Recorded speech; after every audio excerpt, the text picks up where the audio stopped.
Assalamualaikum warahmatullahi wabarakatuh. Bersama saya Ade Fadli Faro. Saya dosen di Sekolah Tinggi Muda Islamiyah Al-Hikmah Jakarta. Nah, sekarang saya akan berbincang-bincang dengan satu mahasiswa saya yang bernama, nanti diperkenalkan langsung dari yang bersangkutan. Nah, satu hal yang saya bisa informasikan kepada pendengar semua, Ustadz kita ini, Ustadz muda kita, dia pandai untuk melakukan atau memberikan 7 nada. Bahasanya nagom, ada 7 nagom. Kemudian kita akan dengarkan 7 nagom itu seperti apa indahnya membaca Al-Quran. Dan juga sebelum kita akan dengarkan 7 nagom itu, kita akan bincang-bincang dengan Ustadz kita ini. Assalamualaikum Ustadz. Waalaikumsalam Ustadz. Ya kita berbincang-bincang ya tentang seluk-beluk atau apa sih nagom itu, sehingga kita bisa memberikan pencerahan kepada siapapun di Indonesia ini, terlebih-lebih bagi generasi muda yang cinta Al-Quran. Dan tentunya kita berharap bincang-bincang kita pada hari ini akan memberikan wawasan baru kepada teman-teman kita yang muda khususnya, tapi juga tidak tertutup kemungkinan yang tua-tua juga ya. Nah, mungkin dipersilakan untuk bercerita, mungkin nama Ustadz, dari mana, begitu kok tiba-tiba bisa. Saya dengan bahasa tiba-tiba ya, baru bukan tiba-tiba ya, tapi kita belajar proses. Silakan. Assalamualaikum warahmatullahi wabarakatuh. Waalaikumsalam warahmatullahi wabarakatuh. Gimana kabarnya Ustaz? Baik, alhamdulillah. Anda sekarang gimana nih? Alhamdulillah baik Ustaz. Nggak pulang kampung ya? Enggak Ustaz. Ya, dengan virus corona kita bisa berbincang-bincang dengan Zoom ini ya, walaupun ada keterbatasan secara fisik, tapi secara hati dan secara informasi kita bisa lakukan terus. Ya, saya tadi udah memperkenalkan secara singkat mengenai Ustadz muda kita ini. Mungkin bisa ceritakan dari mana pendidikan dari awalnya, kemudian bisa melantunkan 7 nagom itu. Apa Don? Silakan.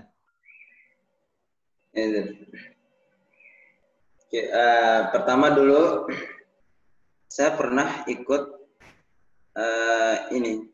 acara MTQ. Jadi saya pada saat itu hanya menjadi penonton. Nah, ketika saya mendengar bacaan tilawah ini atau qori, saya ini terkesan gitu, ingin bisa seperti orang itu. Nah, pada saat itu saya berkata di dalam hati saya, Allah, saya ingin bisa nada seperti orang ini. Tahun berapa tuh kira-kira itu? Tahun sekitar 2000-an Ustaz. Enggak. 2000. Antum udah berapa nih kalau boleh tahu nih? Sekarang saya 21 Ustaz. 21. Iya. 4 tahun yang lalu ya? Iya, benar. Berarti umur 17 ya? Ya, silakan. Nah, pada saat itu saya sebelum bisa lancar baca Al-Quran, saya memang lebih tertarik pada nagom Ustaz dulu. Jadi ketika saya baca Quran, saya baca pakai nagom terus. Saya belum memahami apakah nagom itu namanya bayati atau apa, saya belum tahu pada saat itu. Nah, ketika saya masuk SMP, saya dirujuk oleh salah satu guru ngaji saya yang ada di desa, membawa saya ke salah satu pondok. Nah, di mana pondok itu salah satu pembimbingnya adalah qori nasional juga. Beliau adalah seorang qori. Beliau juga adalah orang yang dikenal gitu. Beliau juga adalah pembimbing MTQ nasional sekaligus juri MTQ kabupaten dan kecamatan. Nah, saya belajar sama dari asal daerahnya. Dari NTB, Bima. Dari Bima ya. Iya. Sebelum itu memang pendidikan di pesantren dari mulai SD, SMP, SMA sampai sekarang misalnya? Kalau SMP saya di MTS. Madrasah Tsanawiyah ya. Madrasah, tapi pada saat itu saya belajar nagom itu di pondok. Saya tinggal di pondok, tapi sekolahnya di luar. Gitu. Oh gitu. Jadi 2 kali sekolahnya ya? Iya. Jadi saya bolak-balik. Saya belajar Qori sebelum juara itu nggak nyampe 1 tahun ya, Ustaz. Karena memang seperti yang beliau katakan, udah ada bakat gitu, Ustaz. Udah ada bakat, udah saya belajar.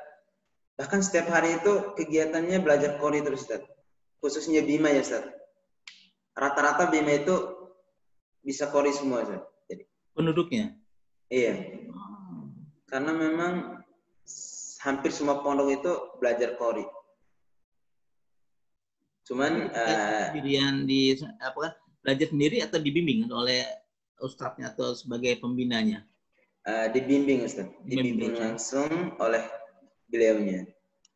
Tapi setelah selesai jam belajarnya, kita juga belajar lagi. Kadang teriak-teriak sendiri. Sebelum subuh, bangun, ngaji, teriak, biar suara kita itu terasa longgar gitu.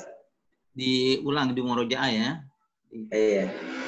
Oh iya, sebelum kita berbincang, bisa nggak kita dengarkan satu nada aja? Nanti mungkin kita akan dengarkan dana yang lebih lengkapnya, 7 nada itu. Silakan surat apa aja?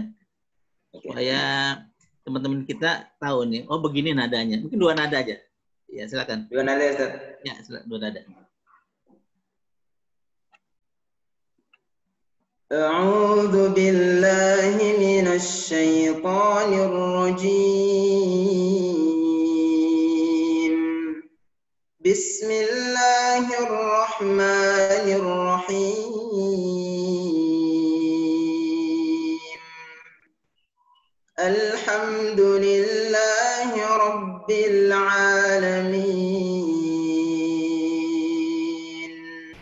Ar-Rahmanir Rahim. Maliki yaumiddin. Iyyaka na'budu wa iyyaka nasta'in. اهدنا الصراط المستقيم صراط الذين أنعمت عليهم غير المغضوب عليهم ولا الضالين.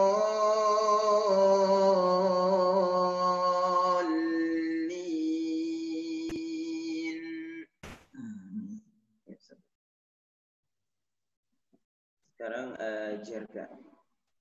أعوذ بالله من الشيطان الرجيم.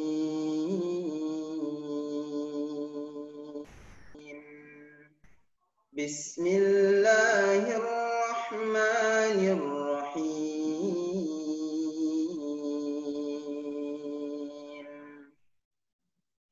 الحمد لله رب العالمين.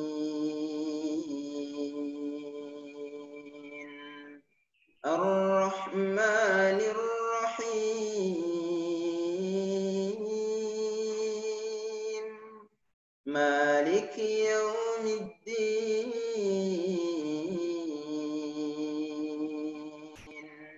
إياك نعبد وإياك نستعين.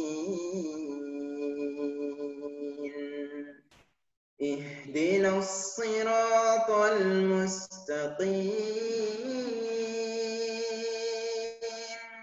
صراط الذين أنعمت عليهم غير المغضوب عليهم ولا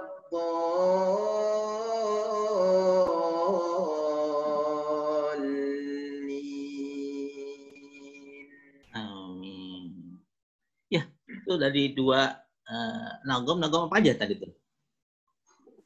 Bayati sama Sikar. Nah, kalau nagom itu sendiri memang berasal dari Rasulullah, sahabat, atau memang ada beberapa qori besar ya yang terkenal di dunia yang menjalankan atau mencoba atau juga memberikan penerapan dari nagom itu? Jadi saya pernah membaca buku ya Ustaz. Jadi ada salah satu buku yang saya baca tentang Al-Quran. Di situ menggambarkan memang ada satu sahabat. Nah, beliau dikenal dengan ciri khas suaranya yang bagus, merdu. Nah, jadi memang pada zaman sahabat Rasulullah itu memang ada salah satu sahabat yang memang dari dulu bisa nagong gitu. Nah, pada saat itu ketika Rasulullah duduk dengan beliau itu, Rasulullah senantiasa meminta kepada salah satu sahabat ini untuk membacakan ayat-ayat suci Al-Quran dengan suara yang bagus, dengan nada yang merdu gitu Ustaz. Nah, pada saat kalau kita lihat maksudnya ada beberapa sahabat yang memang punya ciri khas suara ya. Misalnya, ada Ustaz. Rasul suaranya seperti itu, mungkin ada sahabat juga yang mempunyai suara yang berbeda dengan Rasul baru dilestarikan seperti itu. Iya.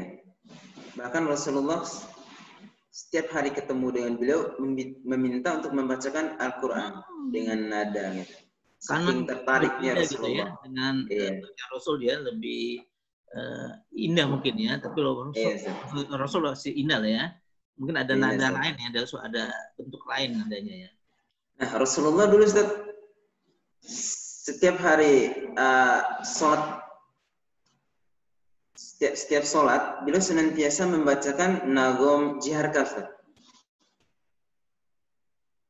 Nagom jiharka itu adalah salah satu nagom yang sering dibawakan oleh Rasulullah ketika sholat. Seperti apa tuh nagom itu? Kalau misalnya kita sholat, misalnya. Oke. Itu nguasain deh, pasti nguasain insyaallah ya.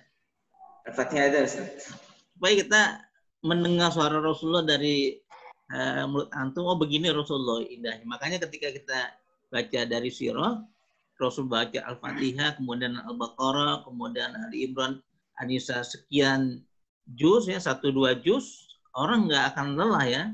Yes. Berpikir pasti ini juz pertama udah selesai, ternyata dipanjang lagi. Ternyata memang berbeda ya ketika kualitas suara itu yang mempunyai kekuatan ya dengan dengar langsung dari hati ya. Mungkin bisa dicoba. Yes, saya coba. Ya. A'udzu billahi minasy syaithanir rajim.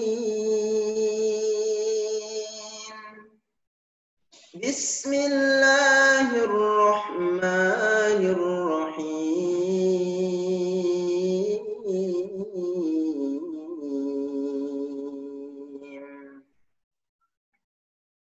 Alhamdulillahi Rabbil Alamin. Ar-Rahmanir Rahim. Maliki Yawmiddin. Iyyaka na'budu wa iyyaka nasta'in.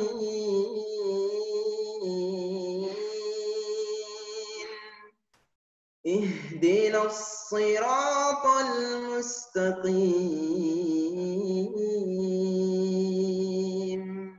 صراط الذين أنعمت عليهم غير المغضوب عليهم ولا الضالين.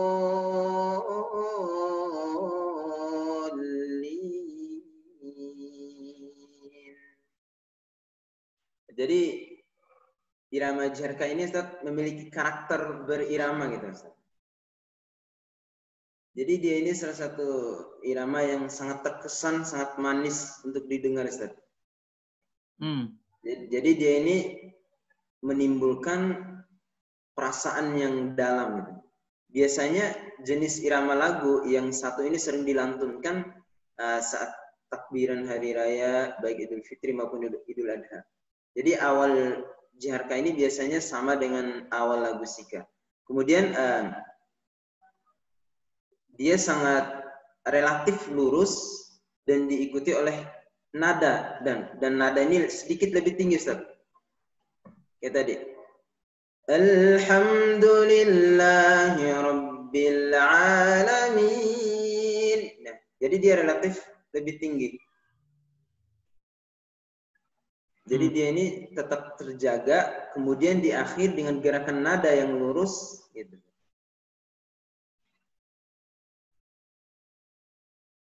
Kalau surat pendek gimana coba? Dengan nada yang pernah Rasul bacakan itu. Gitu. Bismillahirrahmanirrahim. Qul a'udzu birabbin nas,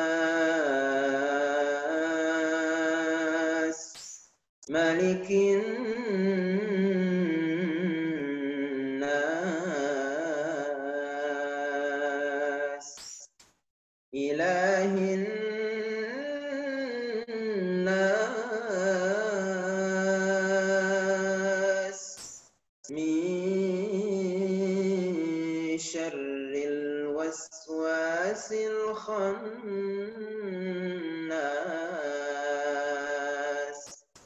alladzi yuwaswisu fi sudurin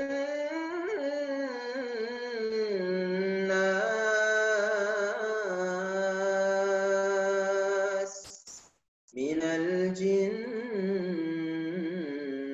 wan nas.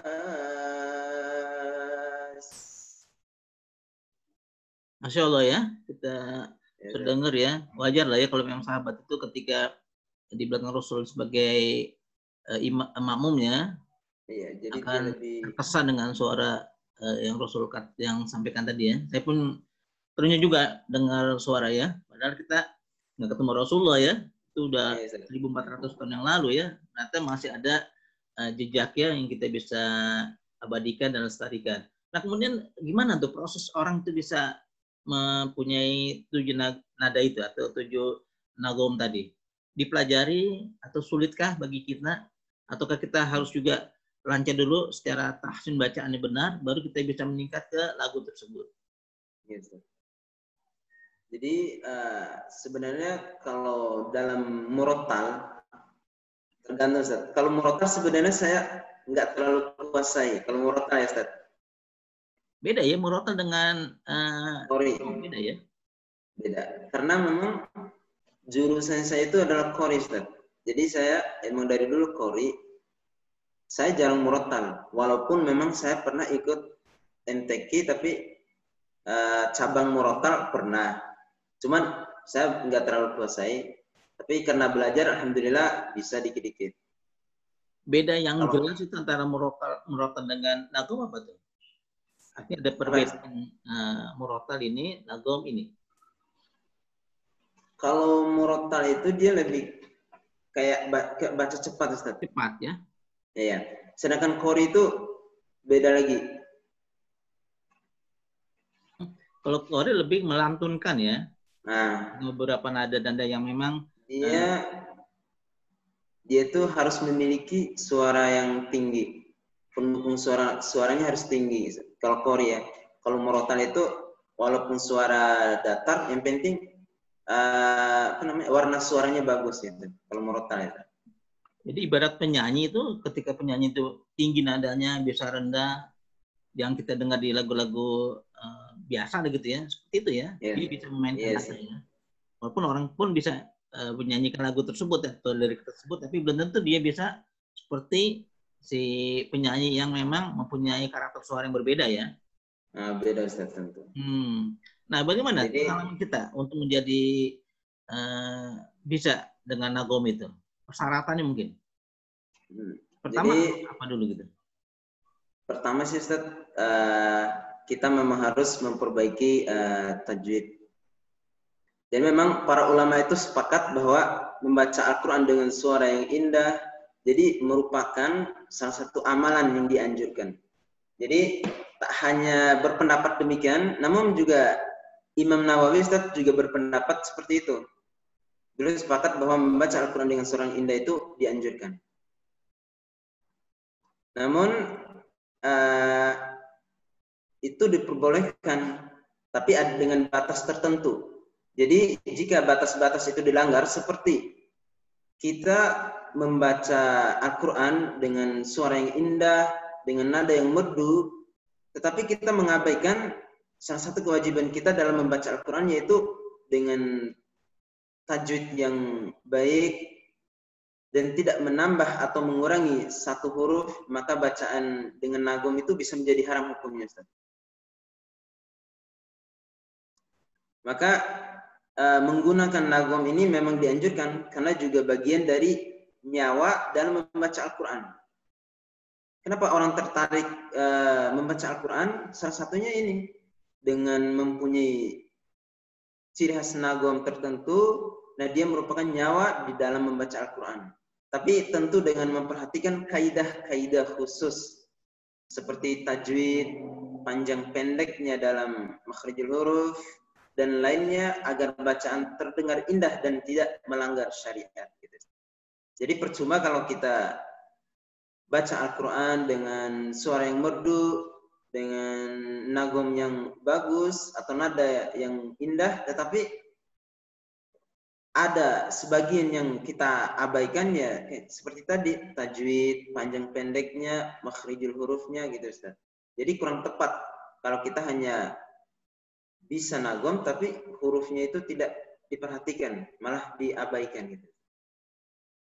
Nah, bagi pemula nih ya, anggaplah misalnya dia sudah ngerti huruf ya, untuk memfasihkan misalnya dengan H dengan H, alif dengan alif gitu ya, atau qaf dengan kaf itu, anggaplah dia udah lancar ya. Kemudian dia mau memfasihkan makhraj hurufnya, alif dengan a, kemudian sa dengan shin dengan shad. Kalau secara umum berapa lama kita bisa belajar sampai kita fasih untuk menyebutkan huruf-huruf itu sebelum kita ke nagom misalnya? Jadi kalau berbicara belajar kapan dia bisa cepat belajar hurufnya, itu tergantung orangnya, Ustaz. Ada orang yang jarang baca Quran tapi dia ingin belajar Al-Quran, Ustaz. Jadi itu relatif cukup lama sih, Ustaz. Karena yang pertama lidah. Jadi ada kala orang yang baru belajar Al-Quran itu kadang lidahnya masih kaku untuk digerakkan gitu, Ustaz. Kadang kayak huruf so kan dia ringan, so. Kalau orang yang baru belajar, maka dia terasa susah, lidahnya kaku karena jarang digerakkan untuk membaca Al-Quran gitu. Sedangkan orang yang satunya dia udah bisa baca Quran, tapi dia belum fasih. Jadi dia nggak terlalu lama juga, insya Allah cepat, asalkan dia mau terus belajar dan belajar.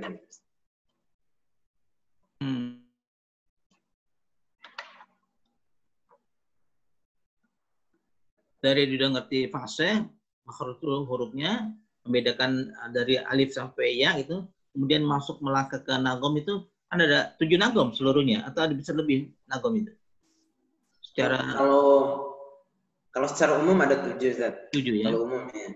Nah, cuman ketika orang belajar nagom 1, 2, 3 itu, ada nggak proses waktu yang mereka capai? Atau nanti ketika dia satu nagom bisa, yang 6 berikutnya akan bisa dengan sendirinya?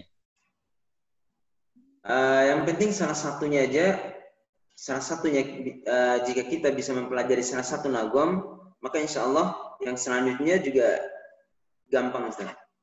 Yang penting jadi pertama kalau belajar nada itu, Ustaz, kita harus bisa merasakan.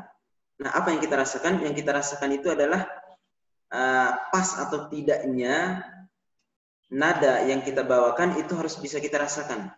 Kalau kita tidak bisa merasakan baik cengkoknya, rendah tinggi nadanya, maka itu akan terasa mudah. Tapi kalau tidak bisa merasakan, maka itu cukup relatif lama, Ustaz, gitu. Ada nggak dari 7 nagom itu satu yang inti kita kuasain, kemudian yang 6 itu akan dengan otomatis kita akan bisa juga?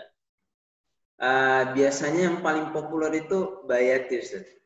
Bayati ya? Iya. semua orang kayaknya bisa.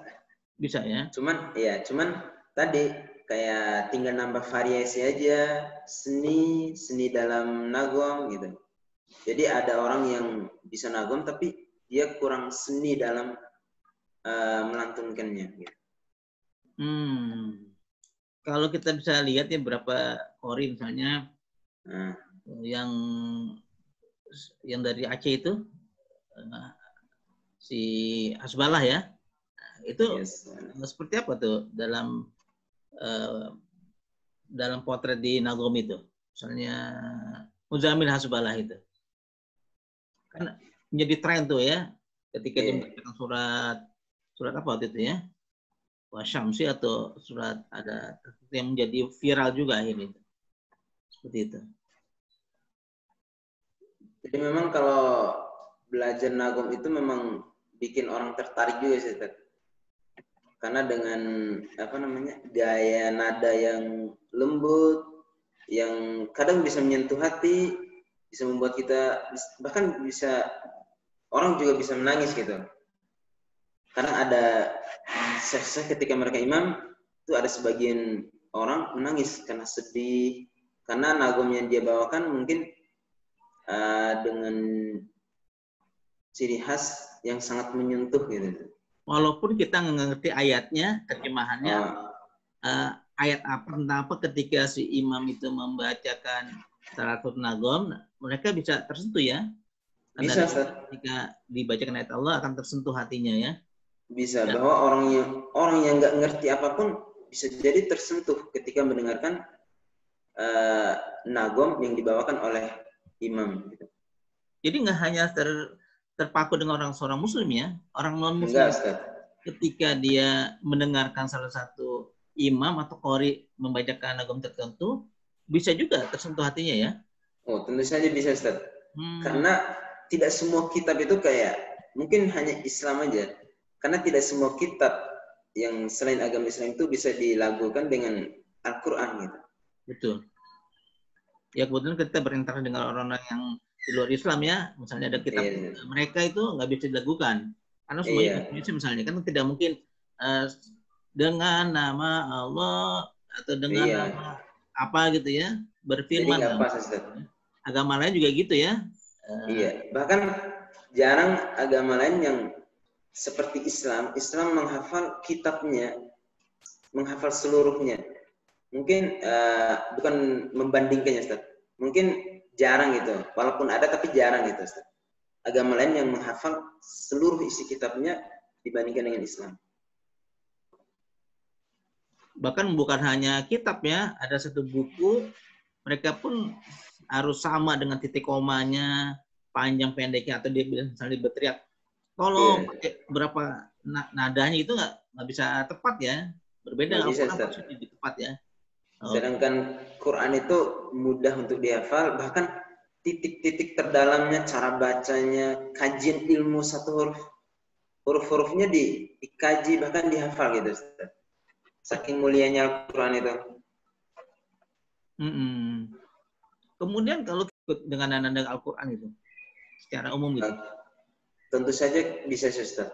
Bisa ya. Karena Al-Quran itu adalah untuk seluruh umat manusia gitu. Petunjuk bagi manusia ya. Iya, jadi siapa saja tentunya khusus yang mendapatkan hidayah, Ustaz. Maka dia tentu bisa. Salah satu contohnya adalah Rasulullah aja kan nggak bisa baca Al-Quran, Ustaz. Umi ya. Iya. Jadi dia dibimbing, dapat hidayah dari Allah Subhanahu wa taala, dibimbing langsung oleh malaikat Jibril gitu. Menarik ya. Berarti ketika kita sudah bagus pengucapannya untuk nagom itu insya Allah bisa ya. Nah, kemudian bisa, Ustaz. Proses antum sendiri sampai bisa 7 nagom itu berapa lama proses? Mungkin setahun 2 tahun, tentunya dengan pengulangan ya. Iya. Jadi sebenarnya saya kadang-kadang nggak terlalu kuasai juga kalau bagian murotal. Dulu saya sempat kuasai, cuman karena jarang latihan, kadang lupa, tapi belajar lagi, kadang ingat gitu. Dulu saya belajar nagom itu nggak nyampe 1 tahun. Karena memang di Bima itu memang salah satu kegiatan utamanya adalah belajar Qori. Jadi setiap maghrib, setelah asyar, setelah subuh itu belajar Qori terus. Ketika di memang suasananya mendukung ya untuk kita menjadi Iya, jadi memang mendukung. Nah, kemudian kalau kita cerita di Jakarta sendiri banyak nggak yang menguasai lah dengan 7 nagom itu? Atau memang ada sekolah khususnya atau tempat atau institusi yang bisa dijadikan rujukan ketika belajar gitu? Jadi sebenarnya banyak Ustadz yang bisa nagom, khususnya murotal ya Ustadz. Murotal ya? Murotal ya banyak. Kecuali Qori, kalau Qori itu jarang Ustadz, hanya sebagian orang. Oh iya Qori mungkin ya, Qori ya. Karena kan kalau Qori itu lebih enak kalau kita dengar ya. Seperti seorang penyanyi yang udah profesional, reputasinya tinggi, kemudian dikenal ya dengan nada-nada yang istimewa misalnya gitu ya. Nah kalau di Jakarta sendiri banyak pusat-pusat pembelajaran Qori itu sendiri. Atau banyak sehingga orang tidak mau ini bisa cuman jadi murotal gitu. Banyak salah satunya di SD Tafis Amanah Bunda ini Ustaz. Nah di sini tuh ada beberapa Qori juga Ustaz. Qori mereka ini salah satu Qori yang dikatakan profesional gitu Ustaz. Mereka pernah juara nasional juga. Dan mereka tentu menguasai nada-nada Ustaz. Dan ada juga yang walaupun mereka belum dikatakan sebagai Qori, tapi mereka tetap bisa kayak nada murotal gitu Ustaz. Kayak bayati, nahwa dan lain sebagainya. Mereka bisa. Kayak saya kepala sekolah sini kan itu dia kuasai banget nada-nada bayati, nahwa dan lain sebagainya. Beliau ini kuasai banget. Nada itu ya? Iya. Oh gitu, dan bisa dipelajari lah ya. Iya. Dan saya juga belajar murotal itu baru-baru aja sih. Dulu saya lebih ke Qori. Nah, ketika saya datang ke Jakarta, selang-seling beberapa tahun, saya kan sering dengerin murotal ya, sering dengarkan murotal. Nah, ketika itu karena sering mendengar, saya tertarik. Saya ikuti sedikit demi sedikit, saya belajar. Nah, lama-kelamaan kita menguasai gitu. Walaupun memang saya nggak ada keahlian dalam murotal gitu. Karena memang bukan bidang saya. Gitu. Secara karena belajar spesifik tuh perbedaan murotal dengan Qori apa? Kalau murotal itu agak cepat bacaannya. Secara spesifik tuh perbedaan Qori dengan murotal. Kalau murotal lebih cepat bacaannya. Ya. Jadi kalau perbedaan signifikan tuh. Kalau murotal itu dia lebih ke baca cepat. Lebih cepat, tapi dia ini lebih menyentuh juga. Lebih ringan gitu, lebih ringan untuk dipelajari dibandingkan dengan Qori. Sedangkan Qori ini dia lebih susah.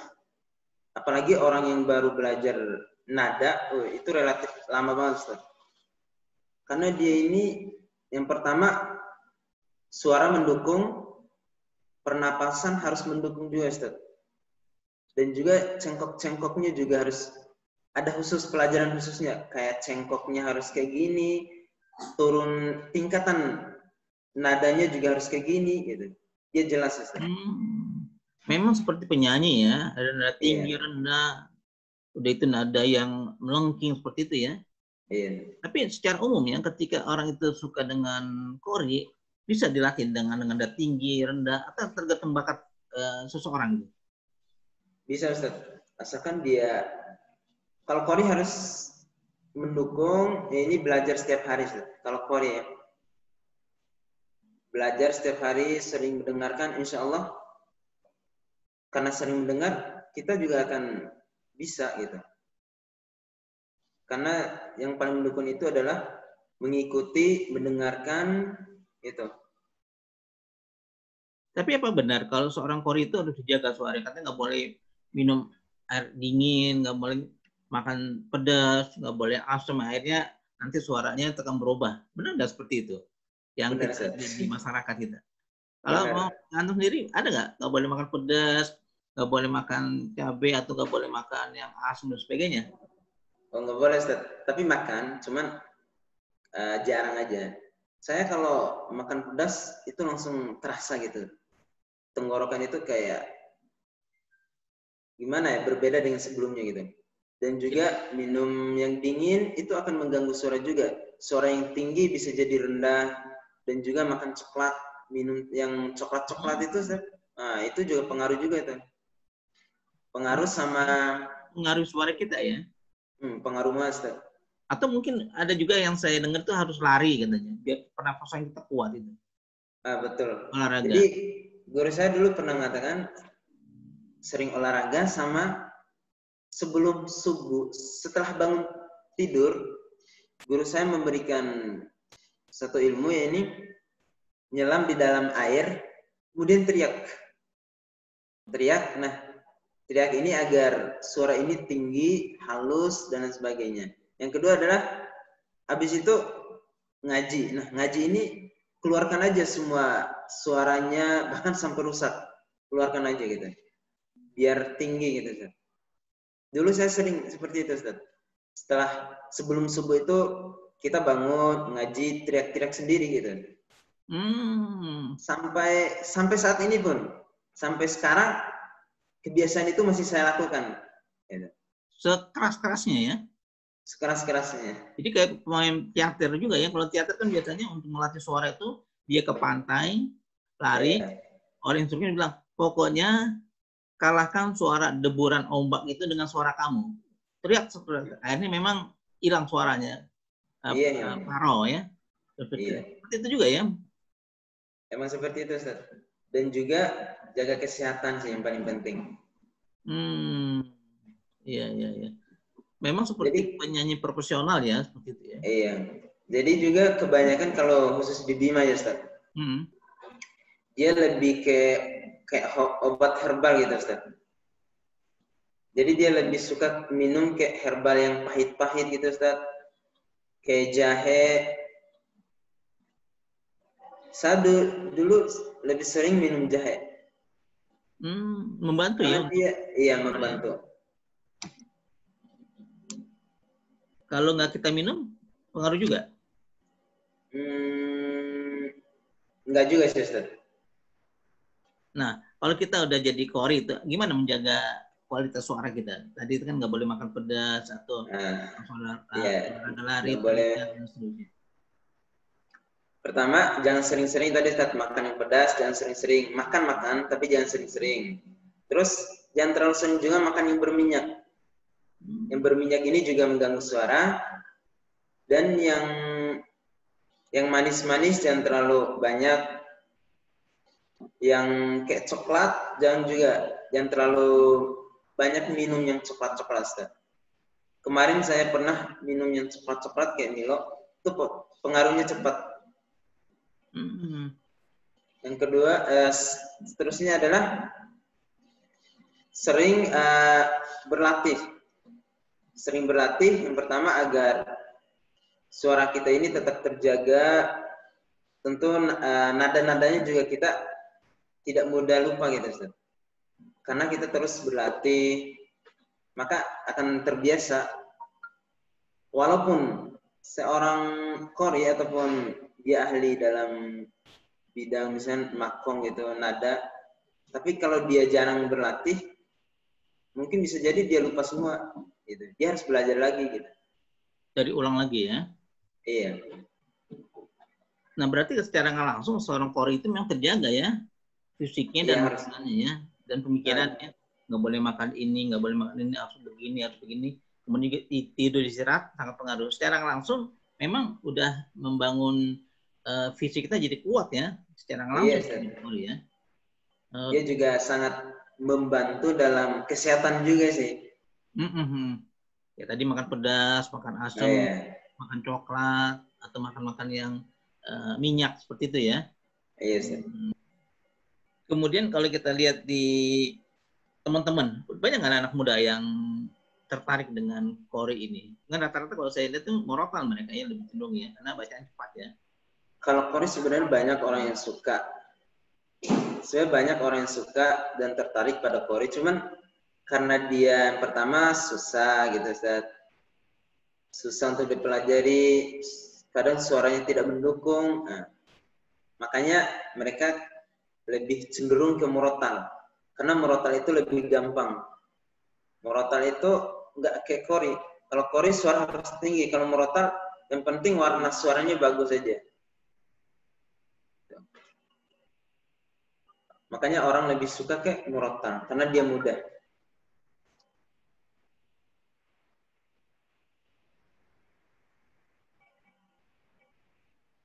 Kalau untuk pemula ya, dia udah apa berapa lama waktu diperlukan? Artinya dia rajin dan dia semangat. Ya. Ada 2 bulan, 3 bulan atau bertahun-tahun sampai dia menjadi seorang Qori gitu misalnya, dengan 1 atau 2 nada gitu, bisa jadi tergantung.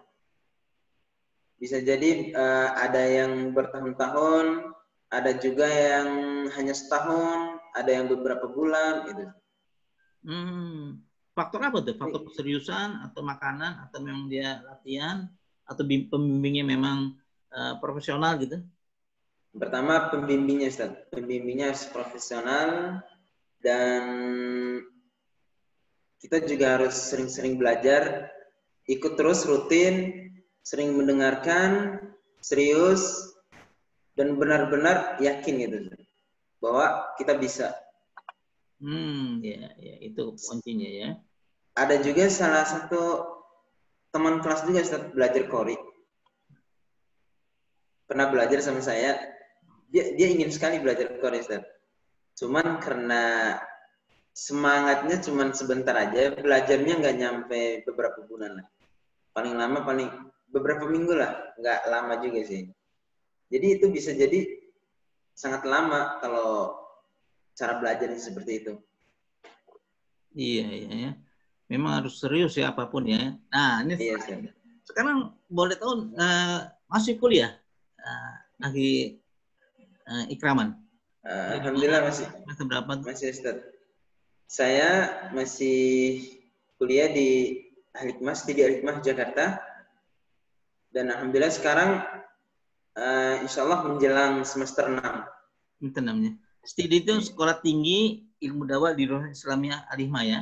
Iya. Jakarta Selatan ya. Mungkin bisa lagi lengkap alamat itu di Bangka 3A kalau nggak salah ya. Iya, Bangka 3A. Zat. Nah, bagaimana tuh dengan suasana kampus di situ sendiri? Artinya alhamdulillah sebagai Qori yang juga mau belajar ilmu lainnya gitu. Alhamdulillah Zat, suasana kampusnya sangat mendukung sekali, terutama dalam bidang Al-Quran ya. Karena rata-rata memang mahasiswa Al-Hikmah itu para pecinta Al-Quran gitu. Bahkan kita punya komunitas khusus yaitu Quranian. Jadi kita itu punya komunitas khusus yaitu Quranian untuk belajar Al-Quran. Nah, komunitas ini belajar itu nggak bayar, jadi gratis. Siapapun yang mau belajar bisa ke Quranian gitu. Tidak Insya hanya Allah, mahasiswa di Al-Hikmah sendiri ya, umum ya. Siapa aja boleh ikut ya? Atau boleh Ustaz. Jadi siapapun insya Allah boleh. Jadi yang bimbing itu seperti yang akhirnya Ikraman semua lah ya, kurang lebih ya. Karena insya Allah sudah dibimbing ya seperti itu ya. Nah, kalau di sendiri, kalau orang belum ngerti, belum tahu huruf iya itu, bisa nggak masuk seperti itu? Misalnya dia belajar, orang bilang alif, dia alif, ba, sa, shin, sa, nah kayak gitu. Bisa Ustaz. Jadi bahkan ada juga yang seperti itu yang belajar di komunitas, ada malahan banyak. Jadi ada pembagian kelas khususnya. Jadi yang ngajar pemula ada guru khususnya, yang takhusus tahsin ada guru khususnya gitu. Jadi ada pembagian kelasnya. Nah, itu udah berjalan lama ya di Al-Hikmah sendiri? Alhamdulillah udah berjalan lama sih. Dan berjalan lama ya.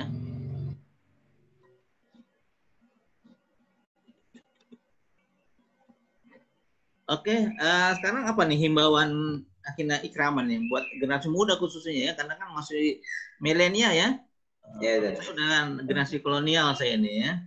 Tapi tetap mau belajar juga dengan anak muda supaya kita mempunyai bacaan yang fase, kemudian ketika jadi imam orang bukan tertarik dengan kita, justru dengan bacaan Al-Quran itu sendiri. Apa himbauan untuk anak-anak milenial yang sekarang mungkin udah saatnya mereka belajar Al-Quran itu?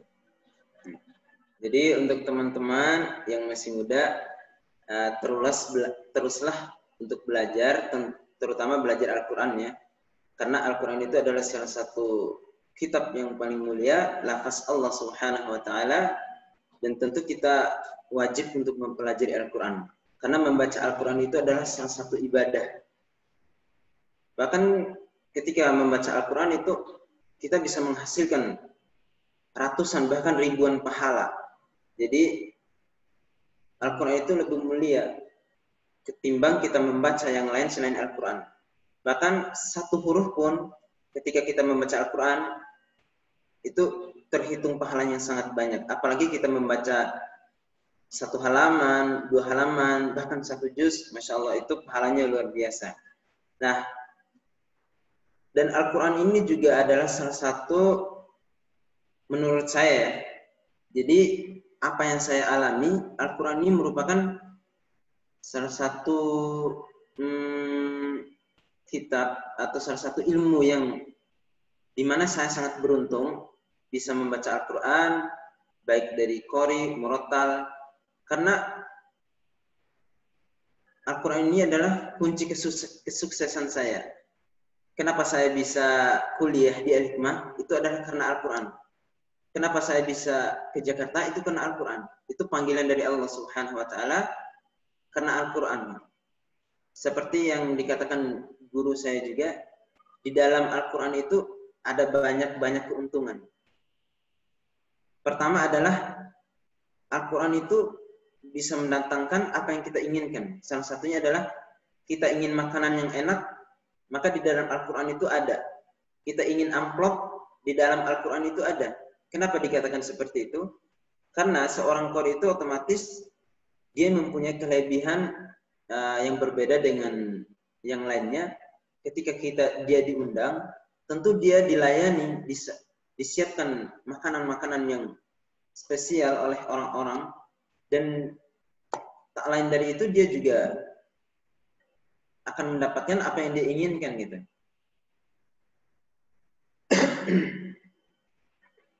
Nah, antum sendiri apa nih boleh tahu cita-citanya nih untuk kedepannya dengan sudah menjadi qori muda ya? Gitu. Harapannya, cita-citanya nih ke depan dengan sebagai qori muda, mungkin membuka lembaga tahfiz Quran yang mengkhusus qori, kemudian membina masyarakat untuk lebih dekat dan cinta dengan Al-Quran. Insya Allah kalau itu memang jadi keinginan semua orang ya, apalagi kalau qori, dia ingin punya generasi penerus atau dia ingin punya murid yang lebih hebat dibandingkan dengan gurunya gitu. Tentu saya juga ingin membina atau memiliki beberapa murid yang tentunya bisa seperti saya gitu. Bahkan juga ada beberapa, saya juga mengajar gitu. Mengajar di salah satu grup online. Nah, grup online ini adalah orang-orang Taiwan. Saya juga mengajar tajwid. Alhamdulillah, kadang ngisi kajian juga di belajar grup online atau minta datang online ya? Iya, Ustaz. Sudah berapa lama tuh dibimbing orang Taiwan? Mu'alaf atau memang dia Islam tadinya? Islam, Ustaz. Oh, sudah Islam ya. Jadi jarak jauh online ya? Iya, online. Nah, ini satu hal yang menarik nih. Kayaknya nih qori kita masih bujangan nih. Nah, ya. Kalau kita lihat orang awam mungkin mencari orang-orang yang seperti qori kita ini ya. Nah, mungkin silakan ya, karena saya juga dapat bocoran ya belum nikah katanya dia gitu ya. Atau akan ya. Mudah-mudahan dapat pasangan hidup yang sama-sama untuk menapaki jejak Islam, kemudian bisa membesarkan Islam itu. Kemudian juga kita akan dengarkan ya untuk penutup acara kita dengan 7 nagomnya. Ya, silakan. Suratnya silakan yang dipilih apa saja boleh. Tafadhol. Surat apa nih, Ustaz? Boleh surat apa aja yang memang hafal dan memang udah pas di nagomnya dengan 7 nagom sebelum kita akhiri perjumpaan kita dengan akhirnya ikraman ini.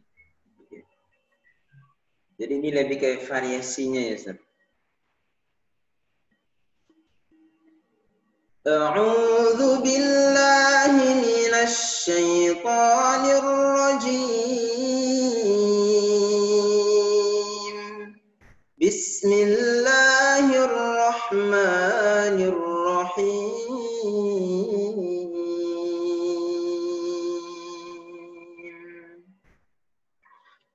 Inna lil muttaqina mafaza hadaiqa wa a'naba wa kawa'iba atraba wa ka'san dihaqa la yasma'una fiha lagwa wala kidhaba jazaa'an min rabbika 'ataa'an hisaba rabbis samawati wal ardi wa ma bainahuma qaddamat yadah wa yaqulu al-kafiru ya laytani kuntu turaba. Bismillahirrahmanirrahim.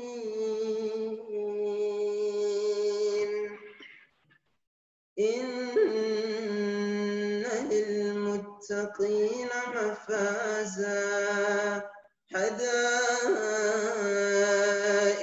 wa a'naba wa kawa'iba atraba wa ka'san dihaqa la yasma'una fiha lagwan wala kidhaba jazaa'an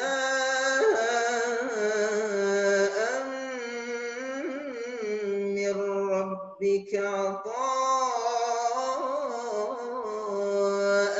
hisaba rabbis samawati wal ardi wa ma bainahuma ar-rahman la yamlikuna minhu khitaba yawma yaqumu ar-ruhu wal malaikatu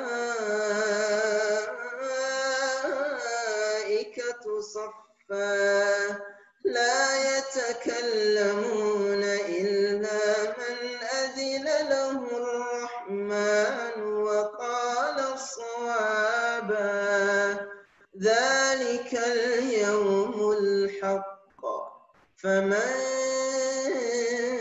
شاء اتخذ إلى ربه مآبا إنا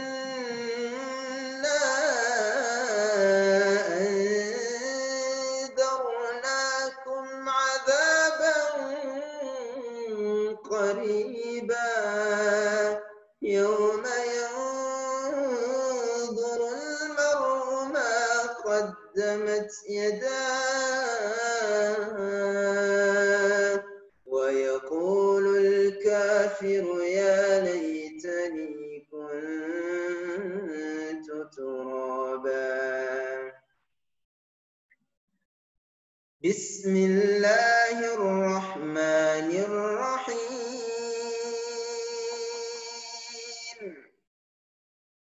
إن للمتقين مفازا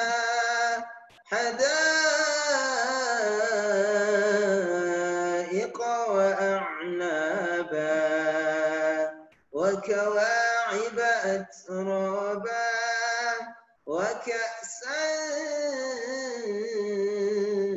دهاقا لا يسمعون فيها لغوا ولا كذابا جزاء من ربك عطاء حسابا رب السماوات والأرض وما بينهما الرحمن لا يملكون منه خطابا يوم يقوم الروح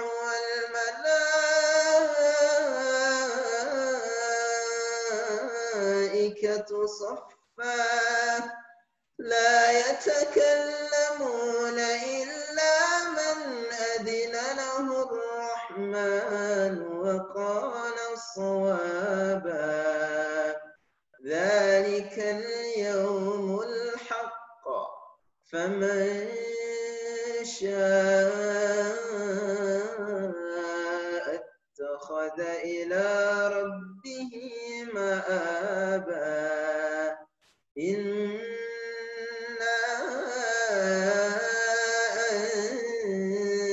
أنذرناكم عذابا قريبا يوم ينظر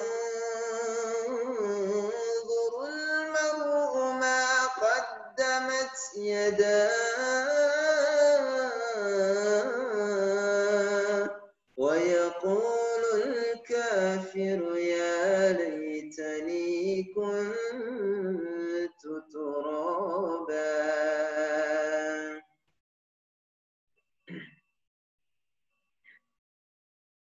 بسم الله الرحمن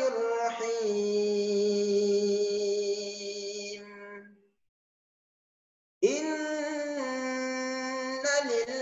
للمتقين مفازا حدائق وأعنابا وكواعب أترابا وكأسا دهاقا لا يسمعون فيها لغوا ولا كذابا جزاء من ربك عطاء حسابا رب السماوات والأرض وما بينهما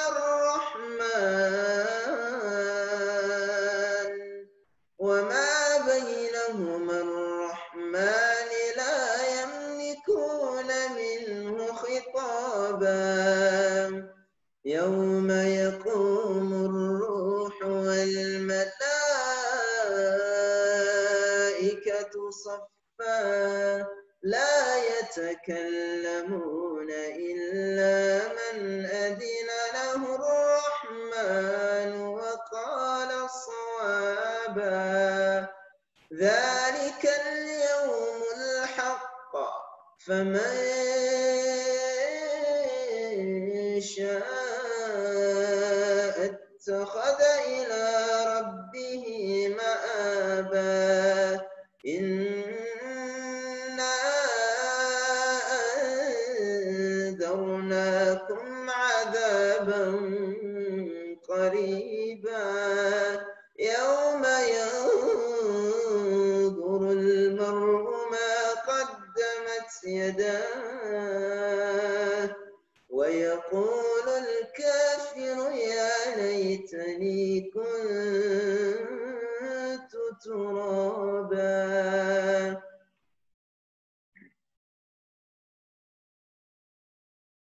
بسم الله الرحمن الرحيم.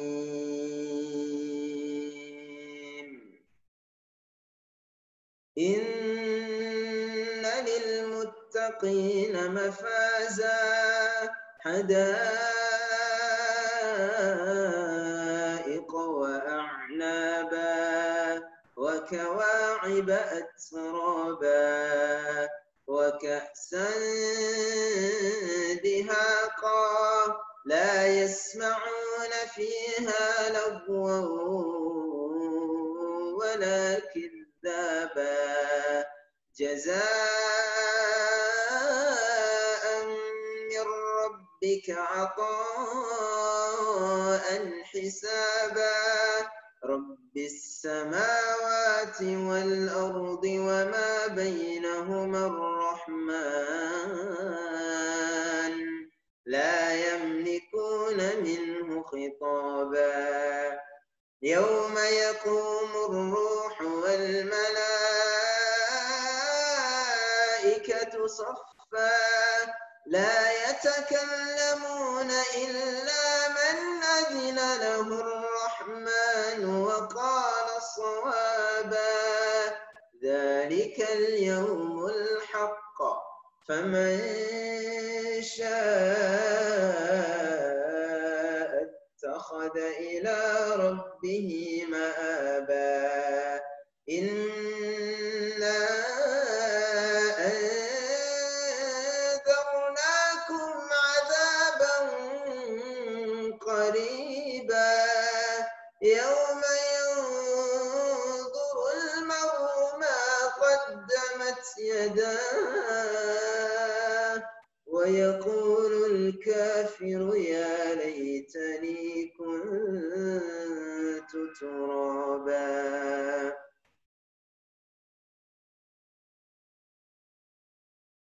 بسم الله الرحمن الرحيم.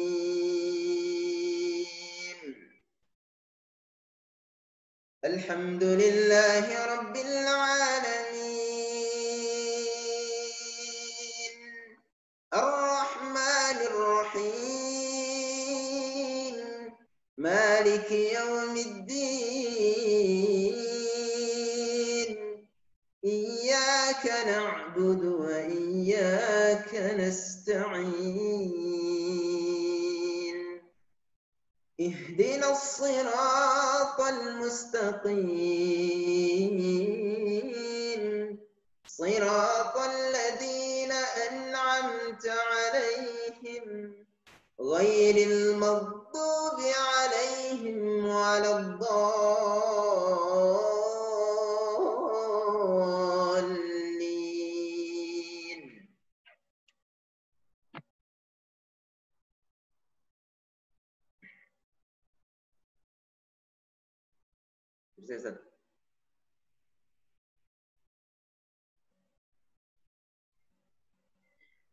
Masya Allah ya, udah kita dengarkan. Itu tujuh nagom ya semuanya ya.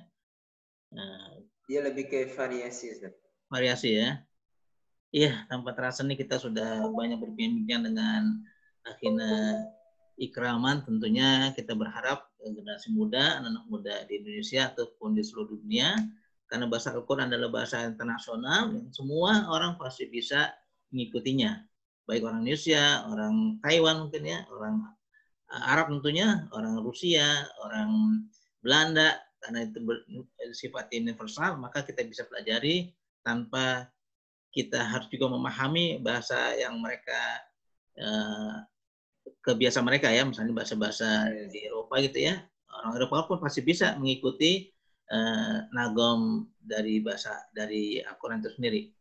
Baik, kita tanpa terasa sudah hampir 1 jam lebih ya kita berbincang-bincang dengan Akhina Ikraman. Mudah-mudahan ini sebagai perwujudan kecintaan kita kepada Al-Quran, dan tentunya kita himbau generasi muda kita untuk tetap belajar Al-Quran, karena Al-Quran adalah huda linnas, jadi petunjuk bukan buat orang Islam tapi hudalinas, petunjuk untuk seluruh orang seluruh dunia. Yang anas itu semua manusia ya. Dari Asia Tenggara, Eropa, Afrika, Timur Tengah, Asia Timur dan seluruhnya. Karena sebagai petunjuk kita. Nah, tentunya ketika kita sudah memahami Al-Qur'an dan kita menerapkannya, insya Allah kedamaian dunia akan terwujud dan tentunya hati kita akan tenang. Ya, demikian ya wawancara kita dengan Ahina Ikraman. Mudah-mudahan menjadi pemicu bagi generasi muda untuk mencintai Al-Quran dari bacaan-bacaannya. Mungkin terakhir himbauannya sebelum kita tutup acara kita.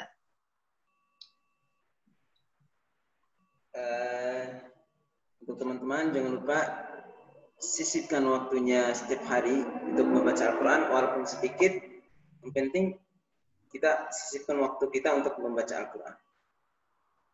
Karena Al-Quran itu adalah kalam Allah dan ketika kita membacanya adalah ibadah. Jika Anda ingin mendapatkan pahala yang sangat mudah, maka bacalah Al-Quran. Karena setiap hurufnya, maka itu akan terhitung pahala. Minimal berapa menit ya kalau sehari? Kan kalau kita baca WA bisa berjam-jam tuh ya. Kalau Quran sendiri gimana? Himbauan anak-anak milenial nih yang suka gandrung dengan alat-alat komunikasi yang berjam-jam, berhari-hari, baca Quran tuh jarang. Berapa lama himbauan ini? Sebagai penyimbang. Kalau untuk baca Al-Quran, ya sisihkan waktunya minimal, kalau benar-benar sibuk, ya 15 menit atau paling banyak 20 menit. Sehari ya? Iya. Ya. Walaupun sedikit, tetapi kita membaca. Gitu. Membaca ya. Iya, ya.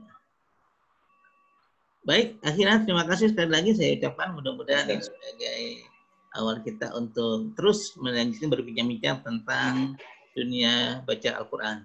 Terima kasih dan kita akan ketemu lagi dalam waktu dan kesempatan yang akan datang. Terima kasih. Assalamualaikum warahmatullahi wabarakatuh. Waalaikumsalam.